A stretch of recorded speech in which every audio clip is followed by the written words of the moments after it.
বাংলাদেশের রাজনৈতিক আকাশে নতুন করে এক কালো মেঘের ঘনঘটা দেখা দিয়েছে, যা আপাতদৃষ্টিতে সাধারণ পরিসংখ্যানের খেলা মনে হলেও এর গভীরে লুকিয়ে আছে এক ভয়াবহ ষড়যন্ত্রের নীল নকশা। সদ্য সমাপ্ত ত্রয়োদশ জাতীয় সংসদ নির্বাচন পরবর্তী সময়ে বিএনপি এবং জামায়াত ইসলামীর প্রাপ্ত ভোটের পার্সেন্টেজ বা শতাংশ নিয়ে যে ধূম্রজাল সৃষ্টি করা হচ্ছে, তা কেবল সংখ্যার হেরফের নয়, বরং এটি সুগভীর চক্রান্তের অংশ। রাজনীতির এই দাবার বোর্ডে এমন এক খেলা শুরু হয়েছে যেখানে জামায়াতে ইসলামী যদি এখনই চোখের উপরে থাকা বিশ্বাসের পর্দা সরিয়ে সতর্ক না হয় এবং যথাযথ পদক্ষেপ গ্রহণে ব্যর্থ হয়, তবে দলটির জন্য অপেক্ষা করছে ইতিহাসের অন্যতম বড় এক রাজনৈতিক বিপর্যয় বা ব্লান্ডার। সোজাসাপটা ভাষায় বলতে গেলে তারা রাজনীতির মাঠে আরও একবার চরমভাবে মার খাওয়ার দ্বারপ্রান্তে দাঁড়িয়ে আছে। আসন্ন বিপদের কথা বিস্তারিত আলোচনার পূর্বে রাজনীতির গুণগত পরিবর্তনের যে বাতাস বইছে তার দিকে একটু নজর দেওয়া যাক।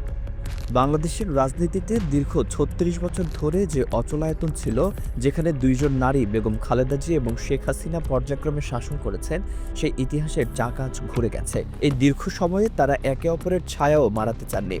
দেশনেত্রী বেগম খালেদা জিয়াকে আমরা বিভিন্ন সময়ে কিছুটা উদার মানসিকতার পরিচয় দিতে দেখলেও শেখ হাসিনা সর্বদা ছিলেন যোজন যোজন দূরে। প্রতিপক্ষকে তুচ্ছ তাচ্ছিল্য করা এবং মুখ দেখাদেখি না করার যে সংস্কৃতি তিনি চালু করেছিলেন, ২০২৬ সালে এসে বাংলাদেশে অন্ধকার বৃত্ত থেকে বেরিয়ে এসেছে।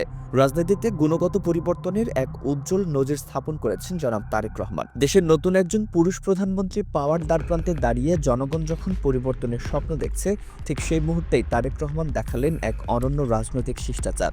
নিজের মন্ত্রিসভা এবং সংসদ সদস্যদের শপথ গ্রহণের পূর্বেই তিনি ছুটে গেলেন প্রধান বিরোধী দল বাংলাদেশ জামায়াত ইসলামের আমির ডক্টর শফিকুর রহমান এবং এনসিপির আহ্বায়ক নাহিদ ইসলামের কাছে। ১৫ ফেব্রুয়ারি ২০২৬ সালের সে মাহেন্দ্রক্ষণে বিরোধী দলের কার্যালয়ে গিয়ে সশরীরে সাক্ষাৎ করার এই ঘটনা রাজনীতিতে সৌহার্দ্যের এক নতুন বার্তা পৌঁছে দিয়েছে।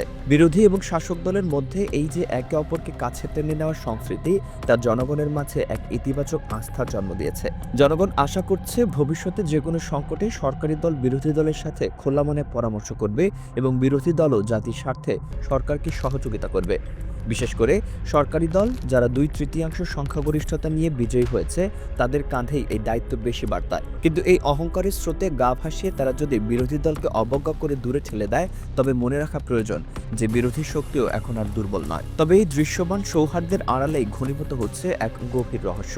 ত্রয়োদশ জাতীয় সংসদ নির্বাচনে প্রাপ্ত ভোটের শতাংশ নিয়ে সুশীল সমাজ এবং মিডিয়ার একাংশ যে চাতুর্যপূর্ণ খেলা শুরু করেছে, তা রীতিমতো শিউরে ওঠার মতো। তারা অত্যন্ত কৌশলে জামায়াতে ইসলামীর প্রাপ্ত ভোটকে তলানিতে দেখানোর জন্য উঠে পড়ে লেগেছে। একটি নির্দিষ্ট বয়ান বা ন্যারেটিভ তৈরির চেষ্টা চলছে, যা ভবিষ্যতের রাজনীতির গতিপথ বদলে দিতে পারে। একে তো নির্বাচনের সময় সরকারি দল এবং নির্বাচন কমিশনের বিরুদ্ধে ভোট কারচুপি ও ফলাফল পাল্টে দেওয়ার ভুরি ভুরি অভিযোগ রয়েছে। তার উপর এখন চলছে ফলাফলের মনস্তাত্ত্বিক ইঞ্জিনিয়ারিং। নির্বাচন কমিশনের বিরুদ্ধে বিরোধী দলের হাতে ফলাফল ম্যানিপুলেশনের শক্ত প্রমাণ থাকার পরেও মিডিয়া এক অদ্ভুত ভূমিকা পালন করছে। সাধারণ নাগরিক হিসেবে সোশ্যাল মিডিয়ার কল্যাণে আমরা যা দেখেছি, তার সাথে মেইনস্ট্রিম মিডিয়ার পরিবেশিত তথ্যের কোনো মিল নেই। নির্বাচনের দিন সন্ধ্যা ৭টা পর্যন্ত একরকম দৃশ্য এবং রাত ১০টার পর সম্পূর্ণ ভিন্ন এক নাটক মঞ্চস্থ হতে দেখেছে দেশবাসী। মাঝখানের কয়েক ঘন্টা সবকিছু স্তব্ধ করে দিয়ে রাতের আঁধারে প্রায় ৩০টি আসনের ফলাফল যে পাল্টে দেওয়া হয়েছে, তা অস্বীকার করার কোনো উপায় নেই। এই আসনগুলোর গ্যাজেট প্রকাশ ও শপথ স্থগিত রাখার জন্য হাইকোর্টের রিট পর্যন্ত করা হয়েছে, যার সিদ্ধান্ত আদালতের হাতে। কিন্তু আদালতের রায়ের আগেই মিডিয়া এবং ইসি মিলে যে নতুন বয়ান তৈরির চেষ্টা করছে, তাতেই লুকিয়ে আছে আসল বিপদ। শুরু থেকেই আমরা বিভিন্ন সূত্রে জেনে আসছিলাম এবং সোশ্যাল মিডিয়ার তথ্যেও দেখা গিয়েছিল যে এই নির্বাচন বিএনপি পেয়েছে মোট ভোটের ৪৬% এবং জামায়াত ইসলামী পেয়েছে ৪০%। অর্থাৎ দুই দলের ভোটের ব্যবধান ছিল মাত্র ৬%-এর কাছাকাছি। কিন্তু হঠাৎ করে গত দুদিন ধরে মিডিয়া এবং নির্বাচন কমিশনের প্রজ্ঞাপনে এক অবিশ্বাস্য ভেলকিবাজি দেখা যাচ্ছে। নতুন করে প্রচার করা হচ্ছে যে বিএনপি পেয়েছে ৪৯% ভোট আর জামায়াত ইসলামী পেয়েছে মাত্র ৩১%। অর্থাৎ ভোটের ব্যবধান যেখানে ছিল নামমাত্র, সেখানে কলমের খোঁচায় প্রায় ১৮%-এর এক বিশাল ব্যবধান তৈরি করে দেখানো হচ্ছে। অথচ বাস্তবিক পর্যবেক্ষণে দেখা গিয়েছিল মাত্র 2.5 থেকে 3% ব্যবধান। বিএনপিকে বাড়তি সুবিধা পাইয়ে দেওয়ার জন্য এবং জামায়াতকে জনমানুষের দুর্বল প্রমাণ করার জন্য এই চাতুরতার আশ্রয় নেওয়া হচ্ছে বলে মনে করার যথেষ্ট কারণ রয়েছে। যেভাবে ইতিপূর্বে ভোটের ফলাফল প্রকাশের সময় ইসি চাতুরতার আশ্রয় নিয়েছিল, ঠিক একইভাবে এখন পার্সেন্টেজ নিয়ে চলছে কারসাজি। জামায়াত ইসলামীর মিডিয়া সেল এবং নির্বাচনের দায়িত্বে যারা আছেন তাদের জন্য এটি এখন অস্তিত্ব রক্ষার লড়াই। আপনাদের কাছে যে ডাটাবেজ বা তথ্যপত্র সংরক্ষিত আছে, যেখানে প্রতিটি কেন্দ্রে প্রকৃত ভোটের হিসাব রয়েছে, তা নিয়ে আর বসে থাকার সময় নেই। অতি দ্রুত এই তথ্যগুলো নিয়ে নিজস্ব ডাটাবেজ তৈরি করা, তা কর্মী, সমর্থক এবং সাধারণ জনগণের মাঝে ছড়িয়ে দিতে হবে। সোশ্যাল মিডিয়াকে হাতিয়ার হিসেবে ব্যবহার করতে হবে, কারণ মেইনস্ট্রিম মিডিয়া তাদের নির্দিষ্ট এজেন্ডা বাস্তবায়নে ব্যস্ত। তারা কখনোই আপনাদের প্রকৃত সত্য প্রকাশ করবে না। যদি জামায়াত এই তথ্যযুদ্ধে হেরে যায়, তবে তাদের জন্য সামনে অপেক্ষা করছে এক বড় বিপর্যয়। এখন প্রশ্ন আসতেই পারে, এই ভোটের পার্সেন্টেজ বা শতাংশ কমে গেলে কি এমন ক্ষতি হবে? উত্তরটি অত্যন্ত ভয়াবহ।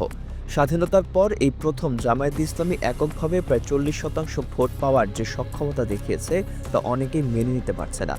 এই 40% ভোট ব্যাংক একটি দলের জন্য বিশাল শক্তির উৎস, যা প্রতিপক্ষের মাথা ব্যথার কারণ হয়ে দাঁড়িয়েছে। এখানে আরও একটি অত্যন্ত সূক্ষ্ম কিন্তু গুরুত্বপূর্ণ বিষয় রয়েছে, যা অনেকের নজর এড়িয়ে যাচ্ছে। বিরোধীরা প্রচার করতে চাইছে যে বিএনপি একাই বিশাল জনসমর্থন পেয়েছে, কিন্তু ইসির তথ্য এবং গণভোটের ফলাফল বিশ্লেষণ করলে বেরিয়ে আসে এক ভিন্ন চিত্র। গণভোটে মোট ভোট পড়েছিল 60.26%। নির্বাচন কমিশনের তথ্য অনুযায়ী বর্তমানে দেশে মোট ভোটার সংখ্যা 12,77,00,000। এর মধ্যে হ্যাঁ ভোট পড়েছে 4,80,74,829টি এবং না ভোট পড়েছে 2,25,65,725টি। আমরা খুব ভালোভাবেই জানি এবং দেখেছি যে বিএনপি মাঠ পর্যায়ে না ভোটের পক্ষে প্রচারণা চালিয়েছিল। যদিও তারেক রহমান শেষ মুহূর্তে হ্যাঁ ভোটের পক্ষে মত দিয়েছিলেন, কিন্তু তার দলের তৃণমূলের নেতাকর্মীরা না ভোটের প্রচারণায় সরব ছিলেন, যার দালিলিক প্রমাণও রয়েছে। এখন এই যে 40% না ভোট পড়ল, এর সিংহভাগই মূলত আওয়ামী লীগের ভোট। অর্থাৎ বিএনপি প্রাপ্ত ওই 46% বা ইসির দাবিকৃত 49% ভোটের মধ্যে আওয়ামী লীগের এই বিশাল ভোট ব্যাংক মিশে আছে। যদি আমরা তর্কের খাতিরে ধরেও নেই যে বিএনপি ও তাদের জোটসহ 54% ভোট পেয়েছে, সেখান থেকে আওয়ামী লীগের এই 20% বা তার বেশি ভোট বাদ দিলে বিএনপির নিজস্ব ভোট থাকে মাত্র 34% মতো। অন্যদিকে জামায়াত ইসলামের ভোট ব্যাংক একেবারে নিরেট এবং নিজস্ব। তাদের প্রাপ্ত 40% বা ইসির দাবি অনুযায়ী 31% ভোটের পুরোটাই তাদের দলীয় আদর্শিক ভোট। অর্থাৎ আওয়ামী লীগের ভোট বাদ দিয়ে হিসাব করলে দেখা যাবে বিএনপি এবং জামায়াতের জনসমর্থন প্রায় সমানে সমান, অথবা ব্যবধান মাত্র 2 থেকে 3%। অথচ মিডিয়া বয়ান তৈরি করেছে যে বিএনপি একাই 50%-এর বেশি জনপ্রিয় এবং জামায়াত তলানিতে পড়ে আছে। কেউ কেউ তো জামায়াতের ভোট 18 থেকে 20% বলেও প্রচার করার স্পর্ধা দেখাচ্ছে। এটি জামায়াতের জন্য এক অশনি সংকেত। এই ষড়যন্ত্রের আরেকটি ধাপ হলো সংসদের উচ্চকক্ষ বা সিনেট গঠন নিয়ে। সংস্কার কমিশনের আলোচনায় সিদ্ধান্ত ছিল যে রাজনৈতিক দলগুলোর প্রাপ্ত ভোটের শতাংশ বা আনুপাতিক হারে উচ্চকক্ষের 100টি আসন নির্ধারিত হবে। এই ফর্মুলা অনুযায়ী বিএনপি এবং জামায়াত উভয়ই যদি 40 থেকে 50%-এর কাছাকাছি ভোট পায়, তবে উচ্চকক্ষে তাদের আসন সংখ্যাও প্রায় সমান হবে। অর্থাৎ জামায়াত যদি 40 থেকে 45টি আসন পায়, বিএনপিও পাবে 45 থেকে 50টি। কিন্তু নির্বাচনে 2/3 সংখ্যাগরিষ্ঠতা পাওয়ার পর বিএনপি এখন পুরনো অবস্থানে ফিরে যেতে চাইছে না। তারা এখন বাগড়া দিয়ে বসেছে যে ভোটের শতাংশ নয়, বরং প্রাপ্ত সংসদীয় আসনের ভিত্তিতে উচ্চকক্ষের সদস্য নির্ধারণ করতে হবে। তারা যুক্তি দেখাচ্ছে যে জুলাই সনদের সময় তারা এ বিষয়ে নোট অফ ডিসেন্ট বা দ্বিমত পোষণ করেছিল, কিন্তু এখানেও রয়েছে শুভঙ্করের ফাঁকি। গণভোটে যে হ্যাঁ জয়যুক্ত হয়েছে, তার মানে হলো জনগণ জুলাই সনদ বা সংবিধান সংস্কারের মূল প্রস্তাবনাকেই রায় দিয়েছে, কোনো নোট অফ ডিসেন্টকে নয়। অর্থাৎ জনগণের রায়ে নোট অফ ডিসেন্ট খারিজ হয়ে গেছে এবং মূল প্রস্তাবনা অনুযায়ী ভোটের শতাংশে উচ্চকক্ষ গঠিত হওয়ার কথা। কিন্তু বিএনপি এখন তাদের 210 বা 213টি আসনের দাপট দেখিয়ে উচ্চকক্ষকেও নিজেদের দখলে রাখতে চাইছে। যদি আসনের ভিত্তিতে বন্টন হয়, তবে বিএনপি উচ্চকক্ষে একচ্ছত্র আধিপত্য বিস্তার করবে এবং জামায়াত কোণঠাসা হয়ে পড়বে। এটি স্পষ্টতই জুলাই সনদের লঙ্ঘন এবং রাজনৈতিক সততার পরিপন্থী। জামায়াত ইসলামের নীতি নির্ধারকদের এখনই এই বিষয়টি নিয়ে সোচ্চার হতে হবে। উইকিপিডিয়া, গুগল থেকে শুরু করে প্রতিটি ডিজিটাল প্ল্যাটফর্মে সঠিক তথ্যপাত্র আপলোড করে মিথ্যার এই পাহাড় ভেঙে দিতে হবে। যদি তারা তাদের প্রকৃত ভোটের সংখ্যা এবং শতাংশ জনগণের সামনে বিশ্বাসযোগ্যভাবে তুলে ধরতে ব্যর্থ হয়, তবে মিডিয়ার তৈরি করা এই মিথ্যা বয়ানই একসময় সত্য হিসেবে প্রতিষ্ঠিত হবে। তখন ইতিহাসে লেখা থাকবে যে জামায়াত একটি প্রান্তিক দল আর বিএনপি একক জনপ্রিয় শক্তি। রাজনীতিতে ন্যারেটিভ বা বয়ান অত্যন্ত শক্তিশালী অস্ত্র। আজ যদি জামায়াত তাদের এই 40% ভোটের ন্যারেটিভ ধরে রাখতে না পারে, তবে ভবিষ্যতে তারা আর কোনোদিন মাথা তুলে দাঁড়াতে পারবে না। বিএনপির সাথে জোট বা সম্পর্ক যাই থাকুক না কেন, নিজেদের অস্তিত্ব এবং শক্তির জানান দেওয়ার জন্য এই পরিসংখ্যানের লড়াইয়ে জিততেই হবে। নতুন করে যে খেলা শুরু হয়েছে তার শেষ দেখতে হলে জামায়াতকে এখনই তাদের তথ্যের ঝুলি খুলে বসতে হবে, নতুবা আরেকটি ঐতিহাসিক ভুল তাদের গ্রাস করবে। সময় দ্রুত ফুরিয়ে আসছে, ষড়যন্ত্রের জাল বিস্তার লাভ করছে প্রতিটি মুহূর্তেই।